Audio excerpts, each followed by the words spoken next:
Nous voici partie leçon, paragraphe 4, vecteur directeur et équation cartésienne d'une droite. Avant de donner la propriété qu'il faudra ensuite apprendre par cœur, on regarde sur un exemple comment elle va se manipuler. Alors, on va donner une façon de déterminer les coordonnées d'un vecteur directeur à partir d'une équation cartésienne de droite, sans aucun calcul, directement en observant les coefficients qui apparaissent dans l'équation cartésienne qui nous est donnée.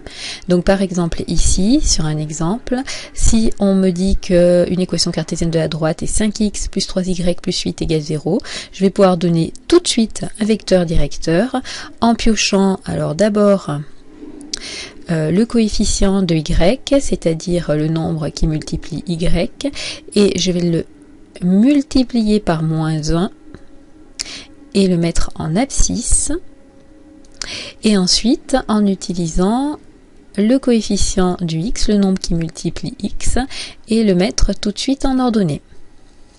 Donc si on me propose une équation cartésienne de droite, je peux donner un vecteur directeur directement en disant que le vecteur qui a comme coordonnées donc moins 3, 5 est un vecteur directeur de la droite. Donc de façon générale, si on veut pouvoir généraliser dans la leçon, ce qu'on va apprendre, c'est que quand on a une équation cartésienne qui est de la forme ax plus by plus c égale 0, si je veux donner un vecteur directeur de cette droite, je vais donner, donc attention, on applique la même chose que ce qu'on a vu au-dessus en généralisant, on prend le coefficient qui est devant le y et on multiplie par moins 1, donc en abscisse moins b, et en ordonnée, on prendra le coefficient qui est devant x, donc le nombre qui multiplie x, sans le transformer. Et voilà, ça nous donnera un vecteur directeur de la droite. Cette propriété va également s'utiliser dans l'autre sens, c'est-à-dire que si on connaît un vecteur directeur d'une droite, on va pouvoir donner, alors non pas tout de suite une équation cartésienne de droite, mais au moins son début à l'aide des coordonnées de ce vecteur. Par exemple, si on vous dit que le vecteur v de coordonnées moins 4, 3 est un vecteur directeur de la droite D, eh bien vous allez pouvoir dire qu'une équation cartésienne de la droite D commence par, donc attention, quand on utilise les coordonnées, de nouveau, il ne faudra pas se tromper. Si vous prenez le premier nombre, l'abscisse, on va le multiplier par moins 1 et le mettre devant y, ça sera le coefficient de y. Ici, ça nous donnera 4. L'ordonnée, le deuxième nombre ici, on l'attrape et on le mettra devant x, ce sera le nombre qui multiplie x. Donc on a le début d'une équation cartésienne qui commence donc par 3x plus 4y plus, et ici on ne sait pas. Donc ici il nous manque un nombre et il nous faudra des informations données par l'énoncé pour trouver cette valeur. On le verra ensuite dans un exemple. Donc dans notre leçon, on donne les informations qu'on vient de voir.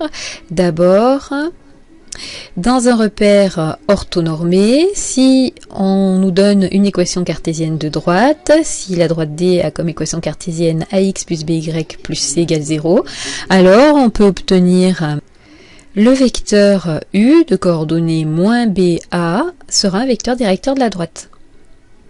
Réciproquement, donc dans l'autre sens, si jamais on vous donne un vecteur directeur d'une droite, vous allez pouvoir donner le début d'équation cartésienne de la droite, le nombre qui est ici, on multiplie par moins 1, on le met devant y, le nombre du bas devant x. Donc quand on a un vecteur directeur, on peut avoir le début d'une équation cartésienne. De nouveau, il nous manque ce nombre, on va voir tout de suite comment on fait pour le trouver. Voici donc un exemple, on vous dit qu'on considère deux points, A et B, dont on vous donne les coordonnées, et on voudrait connaître une équation cartésienne de la droite AB. On veut une équation de cette droite AB, alors on va le faire par deux méthodes différentes. On vous dit méthode 1 en utilisant directement le résultat qu'on vient d'écrire et en résolvant une équation. Et méthode 2, c'est une rédaction un peu différente mais le contenu est le même, en utilisant une condition de collinéarité. Alors on va commencer avec la méthode 1. On vient de voir juste à l'instant qu'on peut donner le début d'une équation cartésienne de la droite quand on connaît les coordonnées d'un vecteur directeur. Donc il nous faut un vecteur directeur de cette droite. Qu'est-ce qu'on peut prendre comme vecteur directeur de cette droite? Bon, vous avez deux choix possibles, soit le vecteur AB, soit le vecteur BA, puisqu'on ne connaît pas d'autres points de cette droite pour l'instant. On va choisir le vecteur AB qui semble un peu plus naturel, mais les deux fonctionnent. On écrit donc que le vecteur AB est un vecteur directeur de la droite, et on calcule ses coordonnées. On prend les coordonnées de B et on lui enlève les coordonnées de A. Le vecteur AB a comme coordonnées -5, 1. Ça nous permet donc, en utilisant le résultat de la leçon qu'on vient d'écrire, de donner le début d'une équation cartésienne de la droite AB.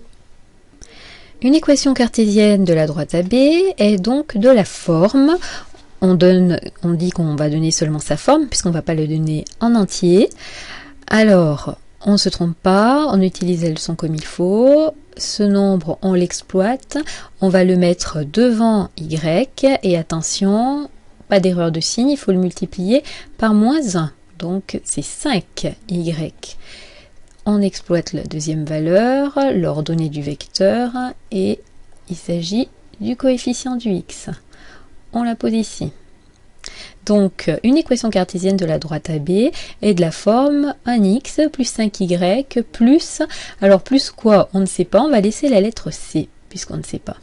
Est égal à 0, il faut déterminer C. Alors, comment on va faire pour trouver la valeur qui nous manque ici? On va utiliser le fait que quand on connaît des points de la droite, on sait que les coordonnées de ces points font marcher l'équation de la droite. On sait par exemple que comme notre point A et notre point B appartiennent à la droite AB, si on remplace là-dedans le X et le Y par l'ordonnée, par l'abscisse et l'ordonnée de A, ou bien l'abscisse et l'ordonnée de B, eh bien, cette équation va marcher, le signe égal va fonctionner. Donc on va écrire une équation qui va nous permettre de trouver la valeur de C. On choisit soit le point A, soit le point B, les deux permettent de conclure. Donc on écrit notre point A, on sait qu'il appartient à la droite AB, ses coordonnées vont faire marcher l'équation, ça veut dire qu'une fois l'abscisse de A plus 5 fois, donc le Y on prend celui de A plus C, ça doit faire 0. On remplace, donc l'abscisse et l'ordonnée du point A sont données dans l'énoncé, l'abscisse de A c'est 3, son ordonnée c'est 5, donc 1 fois 3 plus 5 fois 5 plus C est égal à 0, 3 plus 25 plus C ça doit faire 0, 28 plus C ça doit faire 0, ça nous permet de trouver la valeur de C qui vaut -28. On peut donc donner maintenant l'équation qu'on a trouvée en entier, c'est une équation cartésienne de AB, on a donc une équation de cette droite, c'est 1x, alors le 1 on n'est pas obligé de l'écrire, 1x plus 5y moins, parce que plus moins 28 c'est moins 28, est égal à 0, voilà, la mission est remplie, on a bien une équation cartésienne de la droite. Alors, il faut également connaître la façon de traiter cet exercice avec la méthode 2, puisque les deux méthodes sont au programme et qu'on peut vous demander les deux. On va cette fois-ci essayer d'utiliser une condition de collinéarité. Alors, la méthode 2 commence exactement de la même façon. Si on nous donne 2 points et qu'on nous demande une équation cartésienne de la droite, il faut commencer par chercher un vecteur directeur. On va prendre le même que précédemment. Donc la rédaction commence exactement de la même façon. On dit, voilà, je vous donne un vecteur directeur, je calcule ses coordonnées. De nouveau, on aurait pu choisir BA si on avait voulu. Le vecteur AB est un vecteur directeur de la droite et ses coordonnées sont -5, 1. C'est maintenant qu'on utilise donc une façon de rédiger différente de celle qui précède. Alors l'idée, c'est qu'on va caractériser le fait que M appartient à la droite AB en expliquant que le point M appartient à la droite AB si et seulement si, quand on regarde le vecteur AM et le vecteur AB sont collinéaires. C'est-à-dire que là, quand le point M n'appartient pas à la droite AB, si on le met à côté, on s'aperçoit bien que le vecteur rouge et le vecteur vert, ils sont pas parallèles, ils sont pas inclinés de la même façon. Par contre, quand le point M appartient à la droite AB, notre vecteur vert et notre vecteur rouge sont bien inclinés de la même façon, penchés de la même façon, collinéaires. Le point M appartient donc à notre droite AB si et seulement si le vecteur AM et le vecteur AB sont collinéaires. On commence à écrire ça et puis en traduisant cette information, vous allez voir qu'on va obtenir quelque chose qui va nous permettre de trouver une équation de la droite. Un point M, donc inconnu, on donne des coordonnées quelconques avec des lettres, on parle de n'importe quel point M, un point M de coordonnées x, y, appartient à la droite AB si et seulement si le vecteur AM et le vecteur AB sont collinéaires. On va traduire ça avec les coordonnées. Avec les coordonnées de notre vecteur AM, donc il faut faire coordonnées de M, x, y moins les coordonnées de A, 3 et 5. Ce vecteur et ce vecteur, dont on a déjà calculé les coordonnées, doivent être collinéaires. Alors on sait vérifier par le calcul si des vecteurs sont collinéaires, c'est le fameux petit produit en croix qu'on a déjà utilisé plusieurs fois. Donc on écrit le calcul. Donc il faut écrire que le produit de cette diagonale moins cette diagonale, ça doit faire 0. Donc x moins 3 fois 1 moins y moins 5 fois moins 5, ça doit faire 0. Et vous allez voir que en développant tout, en rangeant tout comme il faut, on va obtenir une équation cartésienne de la droite qu'on cherchait.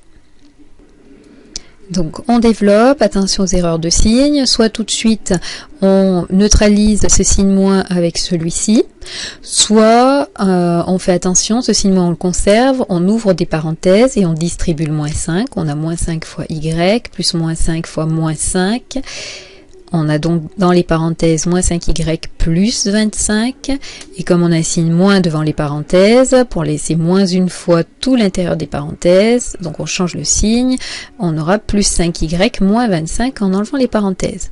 Donc on conclut, on va ranger les x en premier, on a un x, on range les y ensuite, on a plus 5y, et les valeurs numériques ensemble, moins 25, moins 3, ça fait moins 28, égale à 0. On a donc qu'un point appartient à la droite si et seulement si son abscisse plus 5y moins 28 fait 0. Ça veut dire qu'une équation cartésienne de la droite, c'est ça. Donc on l'écrit, on peut conclure qu'une équation cartésienne, c'est la même que celle qu'on a trouvée dans l'étape précédente avec la méthode 1. Donc on a bien deux méthodes différentes qui nous permettent de trouver une équation cartésienne. Elles commencent toutes les deux de la même façon. On cherche d'abord un vecteur directeur et les coordonnées de ce vecteur. Et ensuite, on rédige différemment.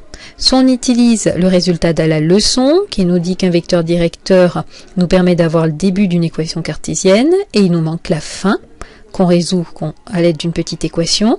Soit on écrit, sans utiliser le résultat de la leçon, que notre point appartient à la droite si et seulement si on a une collinéarité de vecteurs, et en traduisant ça, on obtient une équation cartésienne également. Donc partie exercice, on traitera les deux façons de rédiger.